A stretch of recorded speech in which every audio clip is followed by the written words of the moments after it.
నమస్తే ఊరుగాల 9 న్యూస్ కి స్వాగతం.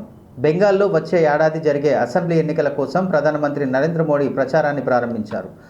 అలిపూర్ ద్వారంలోని నిర్వహించిన సభకు ప్రధాని హాజరయ్యారు. బెంగాల్ బీజేపీ నేతలు ఆయనకు ఘన సన్మానం చేశారు. ఈ సందర్భంగా బెంగాల్లో చేపట్టిన పలు అభివృద్ధి కార్యక్రమాలను మోదీ ప్రారంభించారు.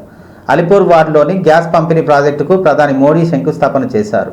పశ్చిమ బెంగాల్ అభివృద్ధి లేకుండానే అభివృద్ధి చెందిన భారతదేశ కళ సాధ్యం కాదని మోడీ అన్నారు. ఈ సందర్భంగా మమతా సర్కార్పై తీవ్ర స్థాయిలో విమర్శలు చేశారు ప్రధానమంత్రి నరేంద్ర మోడీ. రాష్ట్రంలో అరాచకం రాజ్యం మేలుతుందని, దీనికి ముషిరాబాద్ అల్లర్లు నిదర్శనమని అన్నారు. తృణమూల్ ప్రభుత్వాన్ని ప్రజలు నమ్మడం లేదన్నారు. వేలాది మంది టీచర్లకు మమత అన్యాయం చేశారని అన్నారు. బెంగాల్ ప్రభుత్వంపై ప్రజల నమ్మకం కోల్పోయారని, ప్రతి సమస్యకు కోర్టులే పరిష్కారం చూపించాల్సిన అవసరం పరిస్థితి వస్తుందని అన్నారు. నేడు దేశంలో 31 కోట్లకు పైగా ఎల్పీజీ కనెక్షన్లు ఉన్నాయని ఆయన అన్నారు. 2014 నాటికి ముందు 14 కోట్ల కంటే తక్కువ ఎల్పీజీ కనెక్షన్లు ఉండేవి. నేడు ప్రతి గ్రామంలో గ్యాస్ కనెక్షన్ ఉంటుందని ప్రధాని మోడీ అన్నారు. Urja Ganga gas pipe line project గురించి మీ అందరికీ తెలుసని ప్రధానమంత్రి నరేంద్ర మోడీ ఈ సందర్భంగా అన్నారు. ये प्रोजेक्ट गैस आधारित अर्थव्यवस्था की दिशा में एक क्रांतिकारी कदम है। इस योजना के तहत गैस पाइपलाइन के पूर्वी भारत के राज्यों से जोड़ने का काम हो रहा है। अब पश्चिम बंगाल समेत पूर्वी भारत के अनेक राज्यों में गैस पाइप से पहुंच रही है। भारत सरकार के इन सारे प्रयासों से शहर हो या गांव, रोजगार के नए अवसर भी बने हैं। पाइपलाइन बिछाने से लेकर गैस की सप्लाई तक हर स्तर पर रोजगार बढ़ा है। गैस आधारित इंडस्ट्री को भी इससे बल मिला है। अब हम एक ऐसे भारत की ओर बढ़ रहे हैं जहां ऊर्जा सस्ती भी हो, स्वच्छ हो और सर्वसुलभ हो।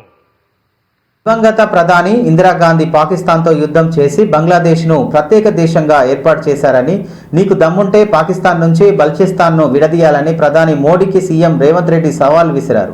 అలాగే ఆపరేషన్ సింధూర్ దాడి సమయంలో పాకిస్తాన్ మన రఫేల్ యుద్ధ విమానాలను ఎన్నిటిని కూల్చివేసిందో లెక్క చెప్పాలని డిమాండ్ చేశారు. ఏఐసీసీ పిలుపు మేరకు గురువారం టీపీసీసీ జై హిందూ యాత్ర చేపట్టింది. ఈ మేరకు మేడ్చల్ జిల్లా బాచుపల్లిలో జై హిందూ ర్యాలీ నిర్వహించారు.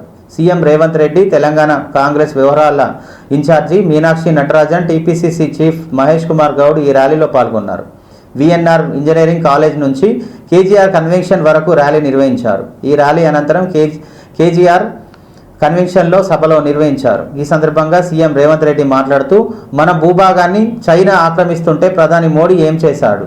యుద్ధం అంటే ధైర్యం ఉండాలి, తంత్రం ఉండాలి. యుద్ధం చేయడం అంటే మైకుల ముందు పెద్ద స్పీచ్లు ఇచ్చుడు కాదని అన్నారు. 1962లో ఇందిరాగాంధీ చైనాను ఓడించారు. ఆనాడు పాకిస్తాన్తో యుద్ధం వేళ అమెరికా ప్రెసిడెంట్ ఇందిరాగాంధీని బెదిరించారు. కానీ గుండె ధైర్యంతో యుఎస్ ప్రెసిడెంట్కు ఆమె ధీటైన జవాబులిచ్చారు. భారత్ వైపు కన్నెత్తి చూస్తుంటే బొంద పెడతామని హెచ్చరించారు.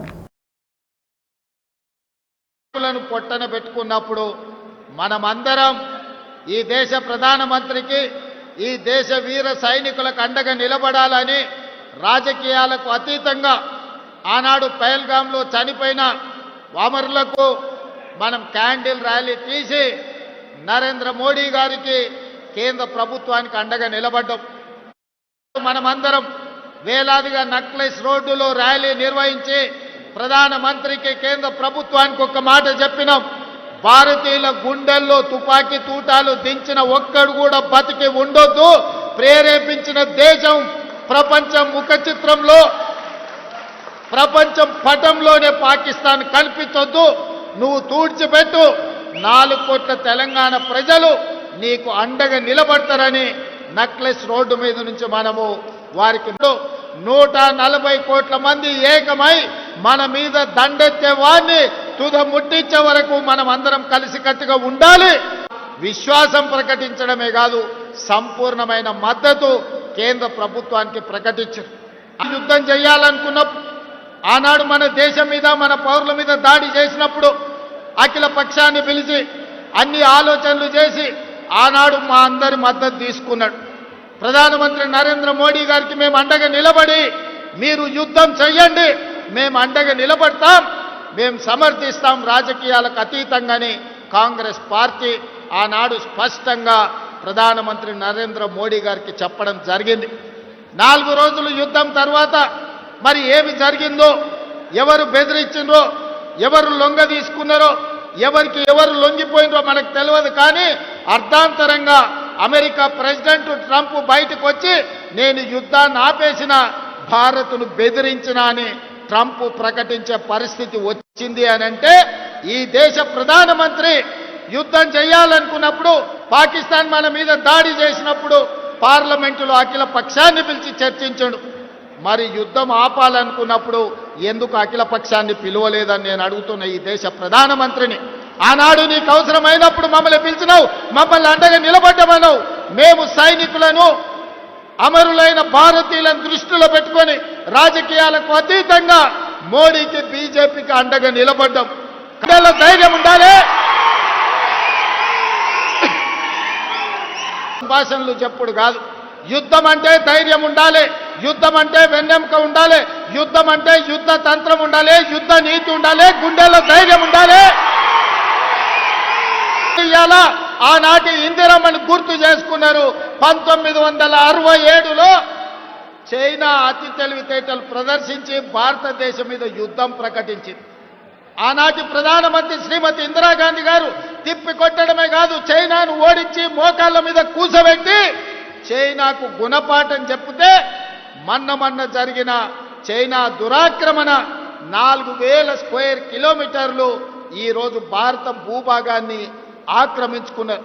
కర్నల్ సంతోష్ బాబు సూర్యాపేట కోదాడ బిడ్డ. ఓకే, ప్రజలు మనవాళ్లేనని రక్షణ శాఖ మంత్రి రాజ్నాథ్ సింగ్ కీలక వ్యాఖ్యలు చేశారు. అక్కడున్న వారికి భారత్తో దృఢమైన సంబంధాలు ఉన్నాయన్నారు. ఈ మేరకు ఢిల్లీలో జరిగిన ఓ కార్యక్రమంలో మాట్లాడారు.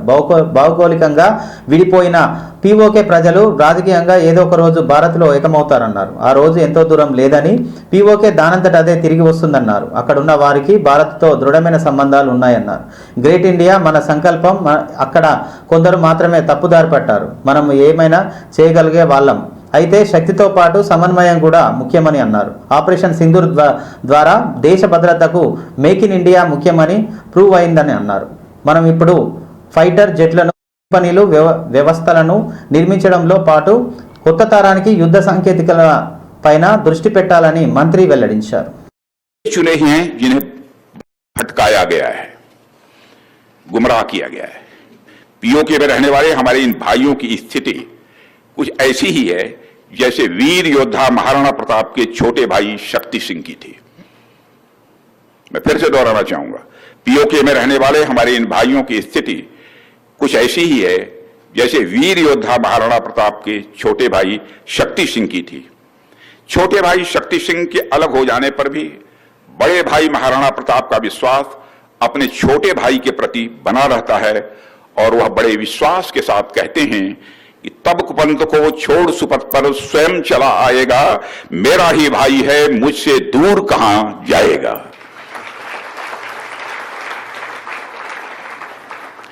भारत हमेशा ही दिलों को जोड़ने की बात करता है और हमें विश्वास है कि प्रेम, एकता और सत्य के मार्ग पर चलकर वह दिन दूर नहीं जब हमारा ही अंग पीओके स्वयं लौटकर कहेगा, मैं भारत हूं, भारत ही हूं, मैं वापस आऊंगा।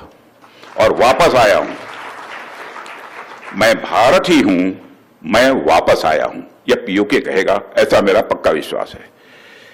पीओके की भारत से एकजुटता इस देश की सांस्कृतिक, सामाजिक और आर्थिक समृद्धि पर निर्भर करती है। साथियों, जब मैं मेक इन इंडिया के माध्यम से प्रॉस्पेरिटी की बात करता हूं तो मेरी बात सिर्फ डिफेंस मैन्युफैक्चरिंग तक ही सीमित नहीं है। मेक इन इंडिया हमारे लिए डिफाइनिंग मूवमेंट है जो 20वीं शताब्दी में जापान में आया था। हम जापान की तरह ही engineering, high precision manufacturing operation సింధూర్ను పగడ్బందీ ప్రణాళిక ప్రకారం నిర్వహించినట్టు air chief marshal AP Singh వెల్లడించారు. యుద్ధంలో ఆధునిక సాంకేతిక స్వదేశీ పరిజ్ఞాన వినియోగం గురించి మాట్లాడుతూ ఈ వ్యాఖ్యలు చేశారు. ఈ సందర్భంగా ఒక సినిమా డైలాగ్ వాడటంతో సభ ప్రాంగణం అంతా చప్పట్లతో మారుమోగింది. గురువారం ఢిల్లీలో జరిగిన ఒక కార్యక్రమంలో ఆయన మాట్లాడారు. స్వదేశంలో తయారైన రక్షణ సామాగ్రిని వినియోగించాలని భారత్ దృఢ సంకల్పంతో ఉందని వాయుసేన దళపతి అన్నారు. అప్పుడే ఒకసారి కమిట్ అయితే నా మాట నేనే వినను అని ఒక ఫేమస్ సినిమా డైలాగును ప్రస్తావించారు. రక్షణ రంగానికి చెందిన పరికరాలు తయారు చేసే కంపెనీలకు బలగాలకు మధ్య పరస్పర అవగాహన ఉండాలని అన్నారు. మేక్ ఇన్ ఇండియా ఉత్పత్తుల వాడకాన్ని పెంచడానికి మేము మా వంతు ప్రయత్నిస్తున్నామని అన్నారు. ఆపరేషన్ సింధూర్ను దేశ విజయం అని తెలిపారు. ఆపరేషన్ విజయవంతంపై కావడానికి సహకరించిన ప్రతి భారతీయుడికి కృతజ్ఞతలు తెలియజేశారు. Which cannot be achieved. While signing the contract itself, some of the times we are sure that it is not going to come up. But we just signed the contract. Uske baad dekhenge kya karna. Obviously, then the process gets vitiated. Capacity building, I've already talked about. संयम की बात करी थी RM ने, restraint. So even defense forces have been, keeping this restraint of not calling, a black sheep. We've been trying to encourage people, but somewhere it will break down someday. So I'm sure let's stretch the thread, the elastic to that process where it is not breaking down. As far as keeping national interests first, I think we have talked about. And with this now situation where we are going, where we are opening up towards the private industry, I am just reminded of a quote, something that Winston Churchill, to each there comes a figuratively tapped on the. What a tragedy if that moment finds them their finest hour. Something that can become your finest hour. You have a tap on your shoulder. Please rise to the occasion. Come together. If today somebody is manufacturing world-class domain, why? Even if it doesn't give me the profit that I'm looking for. సంక్షేమ కార్యక్రమాలని ప్రజల్లోకి విస్తృతంగా తీసుకువెళ్లాలని Telangana deputy CM బట్టి విక్రమార్క అన్నారు.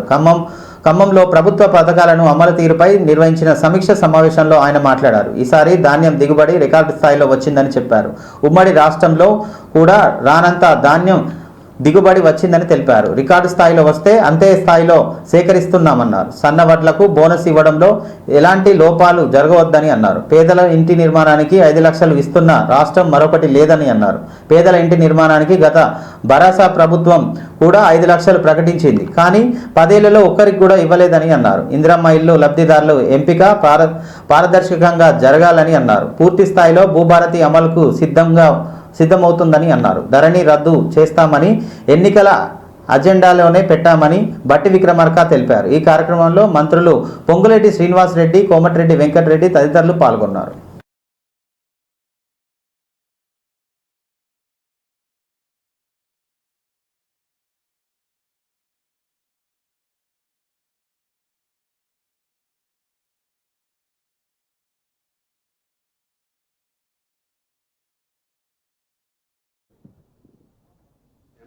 లేని వారి category SP గారికి ఫీల్డ్కి వెళ్ళి మీరు 2-3 సార్లు చాలా కఠినంగా చర్యలు వాళ్ళ మీద పెట్టడం జరుగుతుందని మన ఎస్పీ రోహిత్ కూడా అదే మీటింగ్ లో పాల్గొని అందరికీ చెప్పాం సార్. శాంపిల్స్ తీసుకుంటూ అట్లాంటివి రాకుండా కూడా ప్రొసెసింగ్ అవుతుంది. చట్టంలో కూడా 2-3 టైమ్స్ డిస్కస్ చేసుకున్నాం మనం చూడడం జరిగింది సార్. దీంట్లో 6 రెవెన్యూ సార్ పైలట్ ఉన్న బట్టి గారు అది మిగతా అన్ని ఆపైనా కూడా 22,500 కోట్లు ఇస్తున్నారు. చంద్రలోకంలో ఉన్నాయి 60 గజాల కంటే కొద్దిగా ఎక్కువ ఉండే వాళ్ళు ఉంటారు కేతలు అవి కట్టుకోవడానికి. అలాగే ఇంకా వాళ్ళ రైతాంగం వాళ్ళ వెంకటరెడ్డి అక్కడ నుంచి కూడా చెప్పొచ్చు.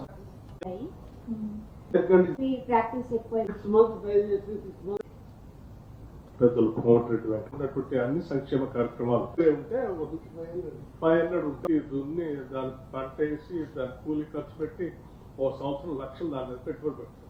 పెట్టిన పెట్టుబడి అంతా లక్షలంతా పోయి అన్యాయం 20s లో వచ్చిన ల్యాండ్ రిఫార్మ్స్, ఆ తర్వాత వచ్చినటువంటి పట్టదారు పాస్పోర్ట్ సంబంధించినటువంటి హక్కులు తీసుకొని మార్నింగ్ సరే రాష్ట్ర ప్రభుత్వం ఏ జిల్లాకి ఎవరు వస్తారనేది క్లియర్ కట్ డైరెక్షన్స్ ప్రజలకు అవసరమయ్యేటువంటి అన్ని డిపార్ట్మెంట్స్, వెల్ఫేర్ డిపార్ట్మెంట్స్ కానీ, అగ్రికల్చర్ డిపార్ట్మెంట్ కానీ, లేకపోతే రెవెన్యూ డిపార్ట్మెంట్ కానీ, మిగతా అన్ని all medical and health department కానీ, ఎడ్యుకేషన్ డిపార్ట్మెంట్ కానీ, వీటన్నిటి కూడా సీరియస్ గా దృష్టి సారిస్తాం.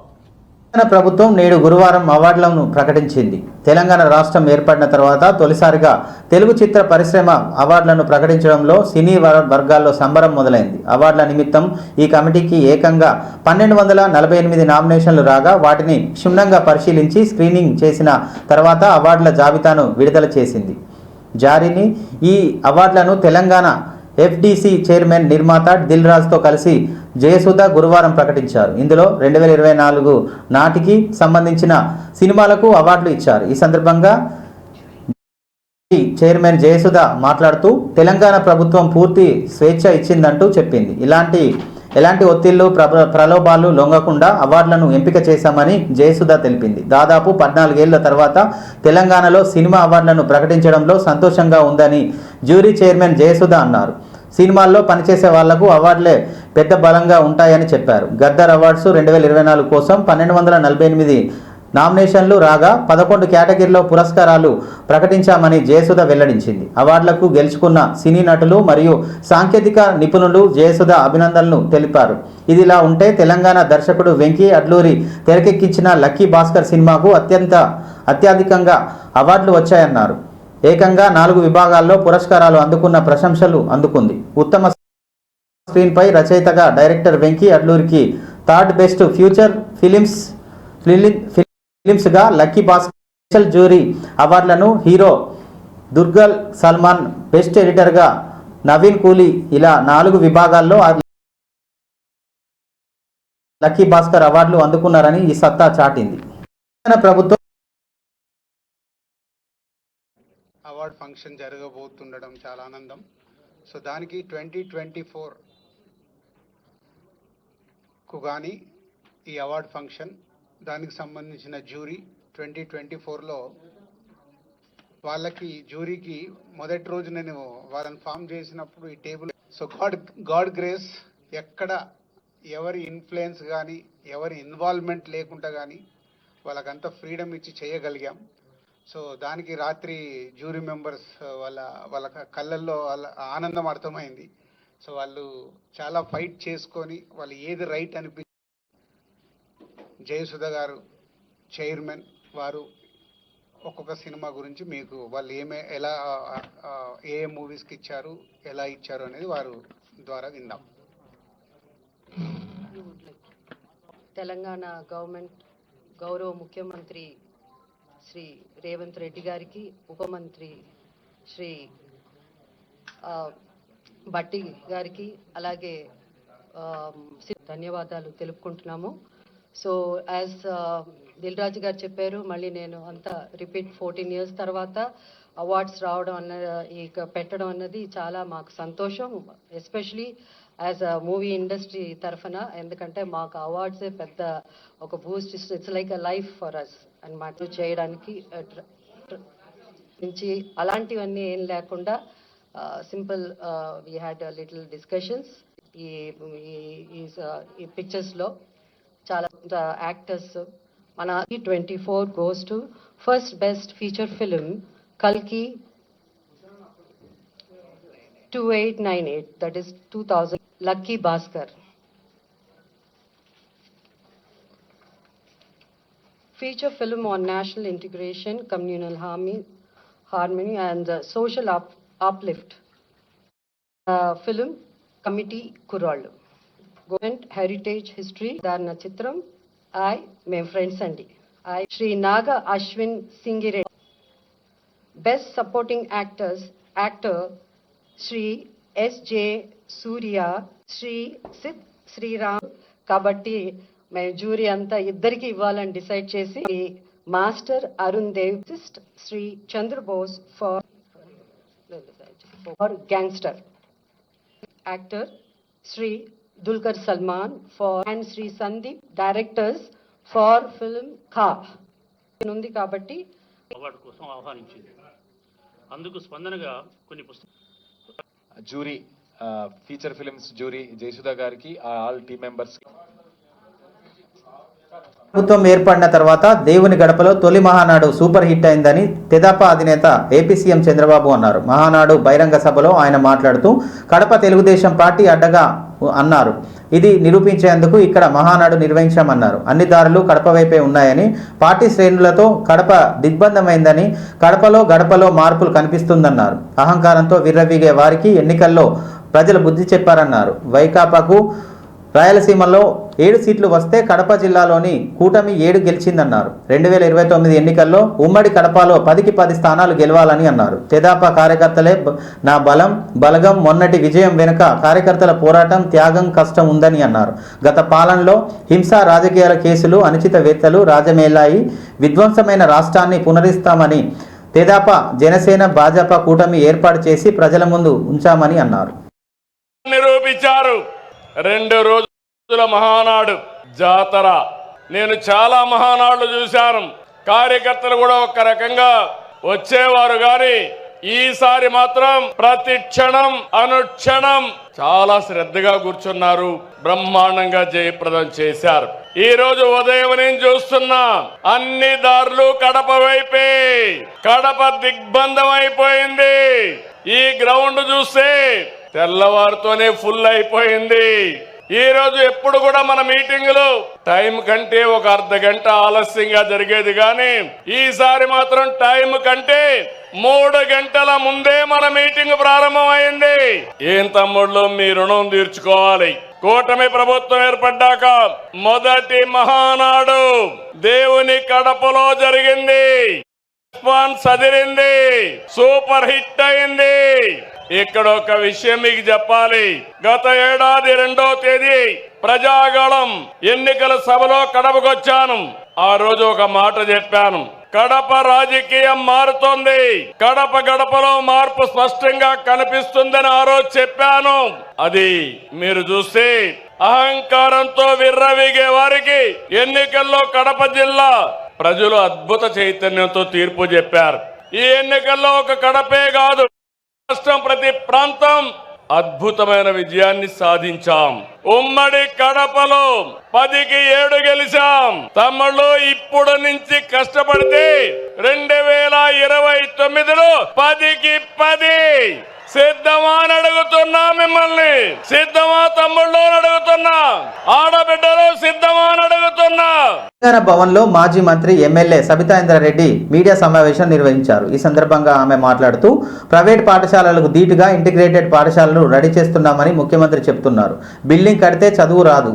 గతంలో ఉన్న మన సిలబస్ కంటే ఏ మార్పు చేస్తున్నారో చెప్పాలని, ఇంటిగ్రేటెడ్ స్కూల్స్ మీరు కడితే దాంట్లో ఎవరిని షిఫ్ట్ చేయాలని అనుకుంటున్నారని చెప్పాలని అన్నారు. గురుకులంలో ఉన్న పిల్లలైనా లేదా గవర్నమెంట్ పాఠశాలలో ఉన్న పిల్లలైనా లేదా కొత్త వాళ్ళను వస్తున్నారా అని చెప్పాలని సమావేశంలో మాట్లాడారు.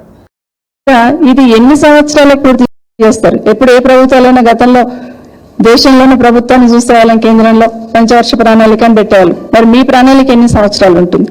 ఈ యంగ్ ఇండియా ఇంటిగ్రేటెడ్ స్కూల్స్ కట్టడానికి ఎన్ని సంవత్సరాలు ఉంటుంది? మేము వ్యతిరేకించట్లేదు. 200 కాకపోతే 2000 కోట్లు పెట్టండి, కానీ ప్రణాళిక ఏంటనేది అది మాత్రం అడుగుతూ ఉన్నాం.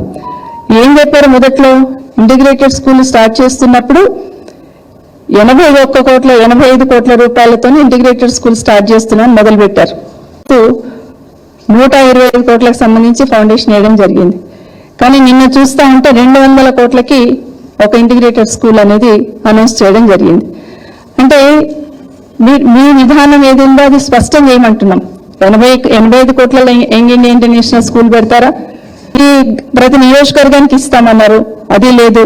నిన్న చూసుకొచ్చున్నాం. గత 10 సంవత్సరాలలో దేశంలో ఎక్కలేని విధంగా గురుకులాలు ఏర్పాటు చేస్తున్నాం. ఎందుకంటే బయట వింటూ ఉన్నాం, దానికి ఒక క్లారిటీ ఇవ్వండి. వచ్చారు మీరు తీసుకొచ్చిన మార్పు ఏంటి?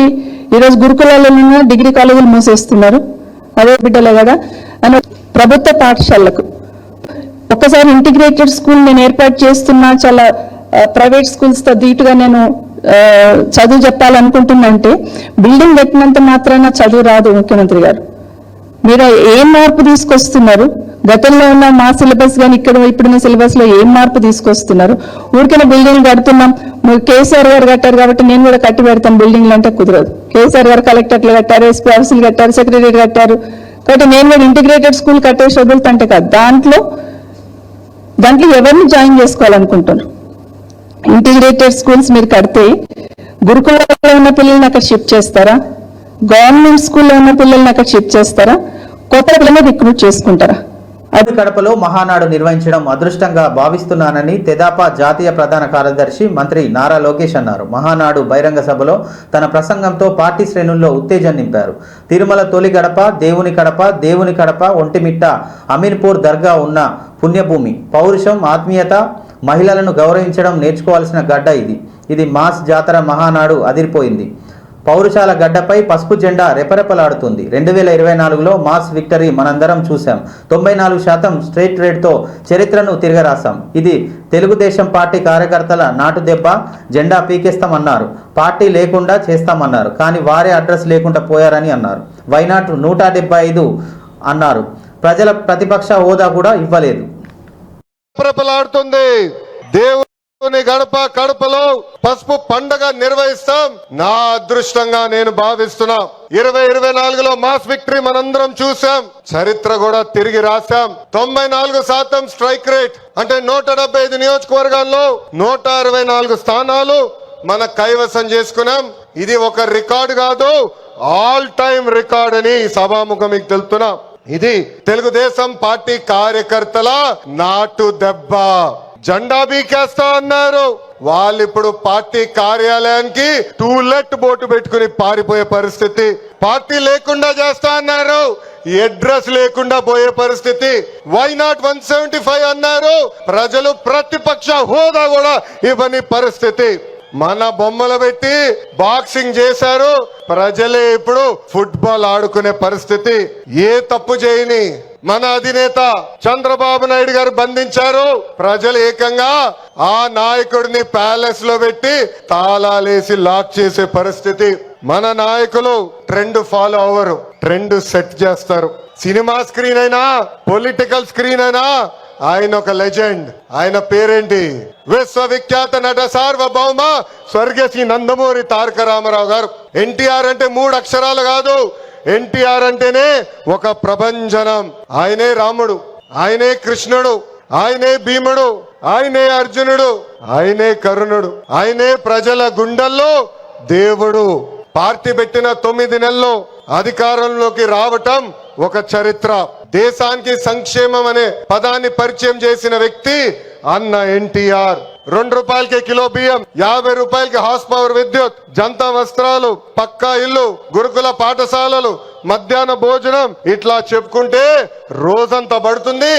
అన్న ఎన్టీఆర్ చేసిన సంక్షేమ కార్యక్రమాలు చెప్పేదానికి. సంక్షేమంలోనే అన్న ఎన్టీఆర్ ఒక బ్రాండ్. ఉమ్మడి కరీంనగర్ జిల్లాలో వరి ధాన్యం కొనుగోలు, ఇందిరమ్మ ఇండ్లు, భూభారతి, వానకాలం పంట సన్నద్ధతలపై అధికారులతో సమీక్ష సమావేశం నిర్వహించారు. ఈ సమావేశంలో ఉత్తమ్ కుమార్ రెడ్డి, జిల్లా ఇన్ఛార్జ్ మంత్రివర్యులు, నీటిపారుదల శాఖ, పౌర సరఫరాల శాఖ Duddilla Sridhar Babu, IT minister, industrial శాసన సభ వ్యవహారాల శాఖ మంత్రి పొన్నం ప్రభాకర్, రవాణా శాఖ మంత్రి, జిల్లాలో ఎమ్మెల్సీ, ఎమ్మెల్యేలు, ఉమ్మడి జిల్లా కలెక్టర్లు, జిల్లా అధికారులు తదితరులు పాల్గొన్నారు.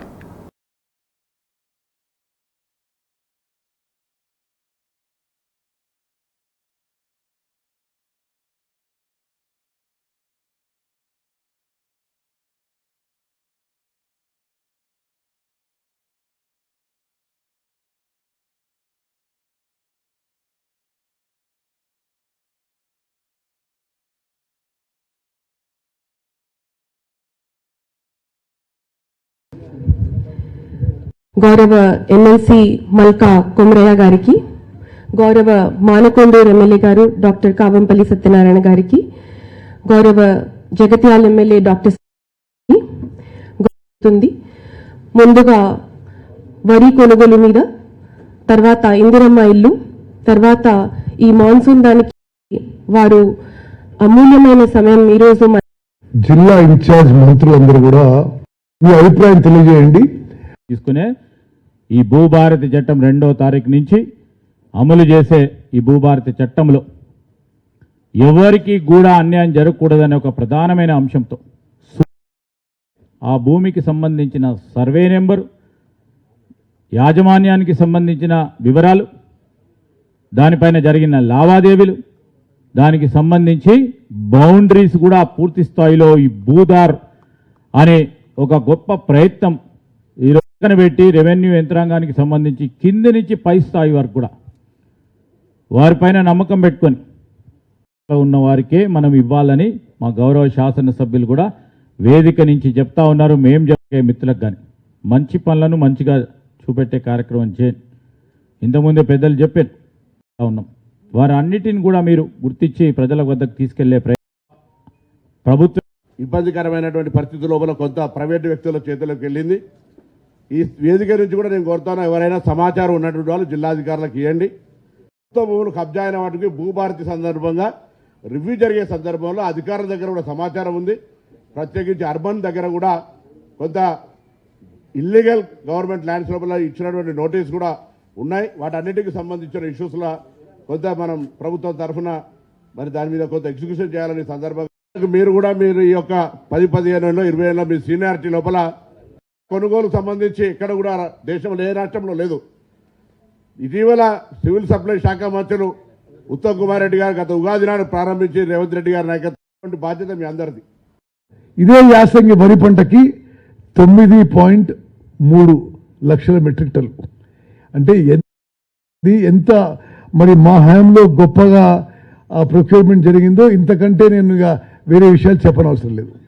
అదేవిధంగా మరి ఇప్పుడు శాసనసభ్యులు మాట్లాడిన విషయంలో నేను తొందరగా మరి చాలా చైతన్యవంతమైన మరి కరీంనగర్ జిల్లా మీడియాకి మరి కరీంనగర్ మెట్రిక్ టన్నులు అంటే యాసంగి పంటలో తెలంగాణలో ఇది రికార్డు.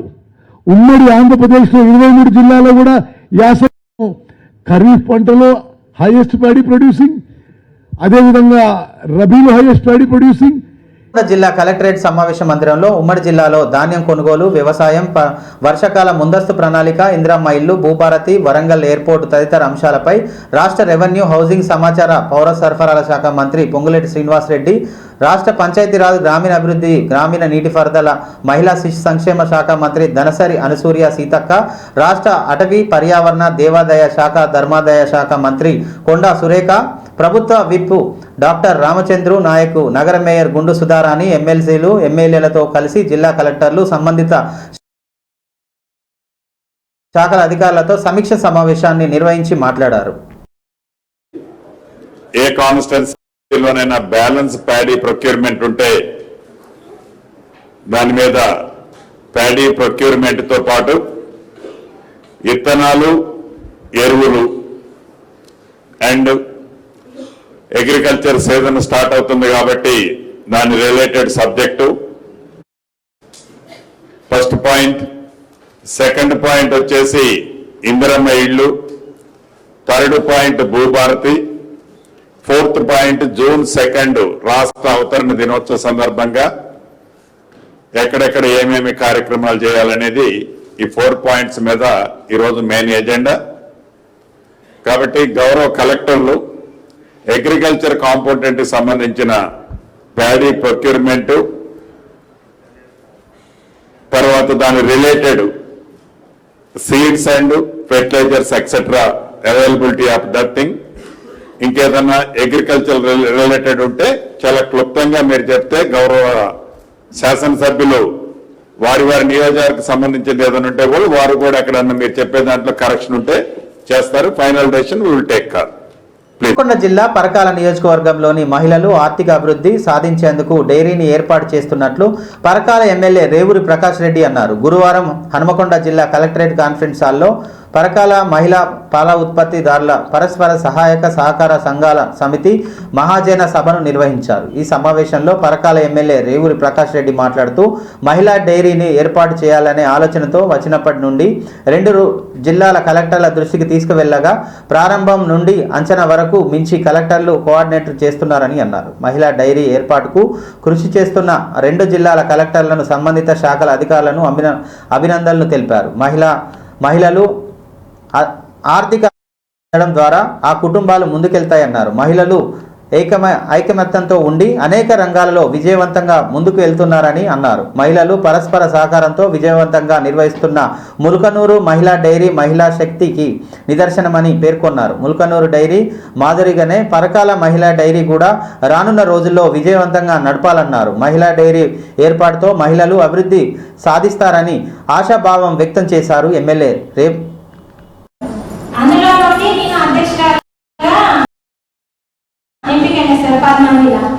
మీరు మాకు అవుతుందా అని అనుకున్నప్పుడు మనం మన కాడ ఇంతకంటే ఇంకా పెద్ద ముల్కనూరు డైరీతో ఆన్గా మీకంటూ ఒక స్పెసిఫిక్ ఉపాధి ఉంటూ మిమ్మల్ని ఒక బిజినెస్ ఉమెన్ లాగా చూడాలి ఆల్రెడీ ఏమైనా మనం స్టార్ట్ చేసుకుంటున్నాము. అది ఎట్లా గ్రూప్స్ ఇంకా పెంచుకోవాలి ఆర్ మనము చిల్లింగ్ సెంటర్స్ కానీ యూనిట్స్ ఏ లెవెల్లో మనం మిల్క్ కలెక్షన్ చేసుకోవాలి ఇలాంటి అన్నింటిలో స్టార్టింగ్లో మనకి ఎక్కువ కష్టం ఉంటుంది. కాబట్టి అవన్నీ కూడా మీరు బాగా హార్డ్ వర్క్ చేసి సక్సెస్ఫుల్గా ఎస్టాబ్లిష్ చేసుకుంటారు అనేది ఆశిస్తున్నాము.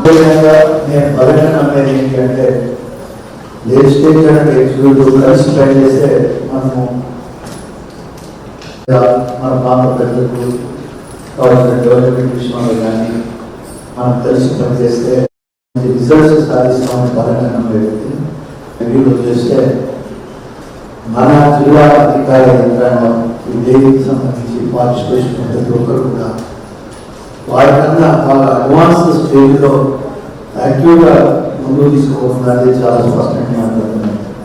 డిస్ట్రిక్ట్ లెవెల్లో ఉన్న TRS additional TRO DPS UPS సీసీలు 2 జిల్లాలకు సంబంధించిన ఈరోజు మనం రాజీవ్ యువ వికాస పథకం కింద లాభసాటి వ్యాపార యూనిట్లు ఏర్పాటు చేసి పక్కాగా గ్రౌండింగ్ జరిగేలా ప్రతిష్ట కార్యాచరణ అమలు చేస్తామని డిప్యూటీ సీఎం మల్లు భట్టి విక్రమార్క అన్నారు. బుధవారం రాజీవ్ యువ వికాసం అమలుపై డిప్యూటీ సీఎం మల్లు భట్టి విక్రమార్క, రాష్ట్ర బీసీ రవాణా శాఖ మంత్రులు పొన్నం ప్రభాకర్, రాష్ట్ర ప్రధాన కార్యదర్శి కె రామకృష్ణరావు హైదరాబాద్లో సచివాలయం నుంచి అన్ని జిల్లాల కలెక్టర్లతో వీడియో కాన్ఫరెన్స్ ద్వారా సమీక్షించారు. ఈ వీడియో కాన్ఫరెన్స్లో జిల్లా కలెక్టర్ ప్రావీణ్య పాల్గొన్నారు. రాజీవ్ యువ వికాస పథకం అమలుకు సంబంధించిన చేపట్టిన చర్యలు అధికారులకు వివరించారు. డిప్యూటీ సీఎం మల్లు భట్టి విక్రమార్క మాట్లాడుతూ గతంలో ప్రభుత్వాలు కార్పొరేషన్ ద్వారా మొక్కుబడిగా పథకాలు అమలు చేశాయని, తమ ప్రభుత్వం లక్షలాది మంది యువతకు స్వయం ఉపాధి కల్పించాలని చిత్తశుద్ధితో రాజీవ్ యువ వికాస పథకం అమలు చేస్తుందని అన్నారు.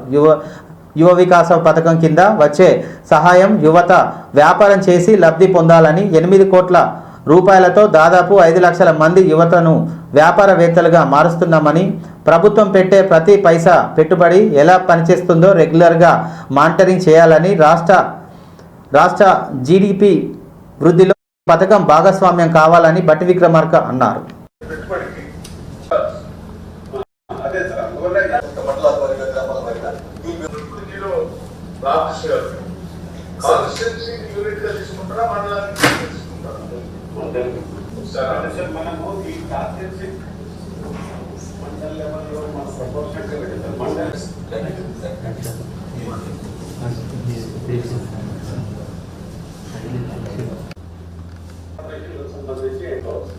Target is 1.5 sir.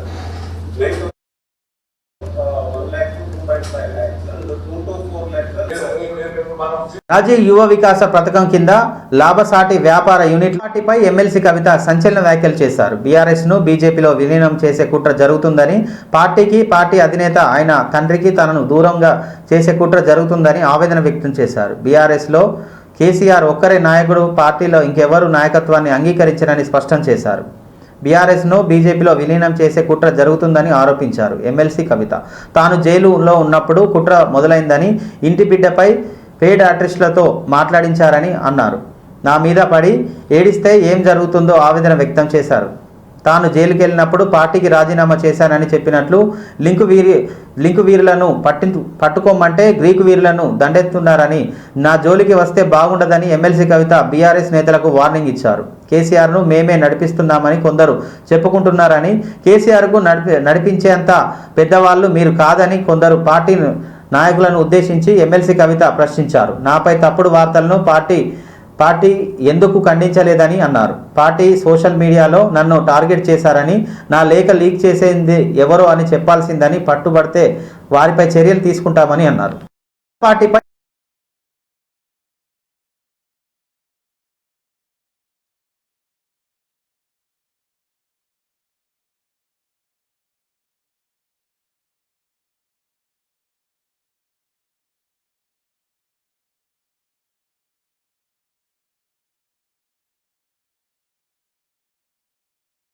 జిల్లా రైతులు ఆగమ్య గోచర పరిస్థితి నెలకొంది.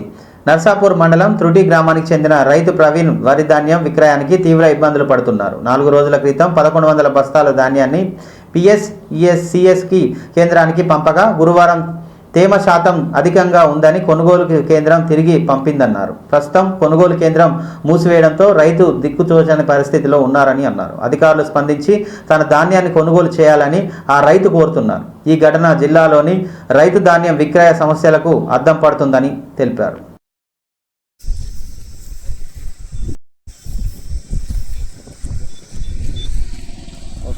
అన్ని సంచులు ఇప్పేసిండ్రు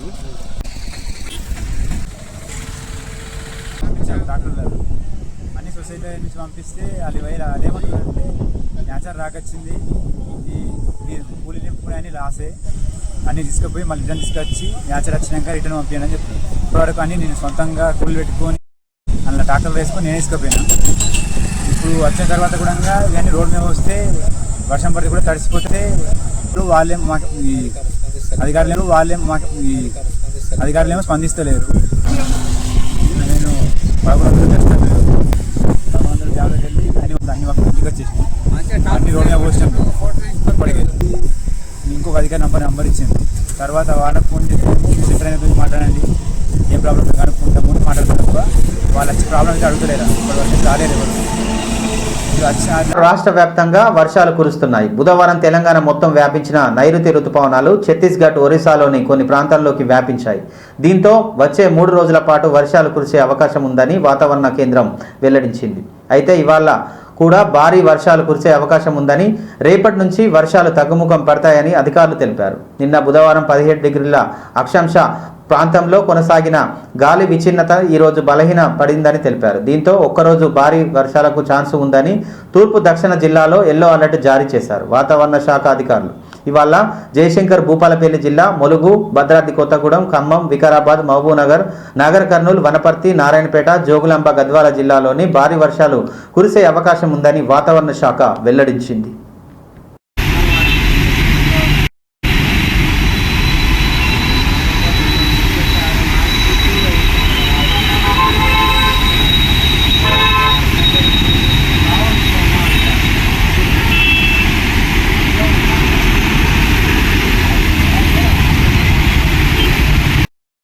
ఇంతటితో ఈ వార్తలు సమాప్తం. మరో వార్తలతో మళ్ళీ కలుద్దాం. చూస్తూనే ఉండండి ఓరుగల్లు 9 న్యూస్.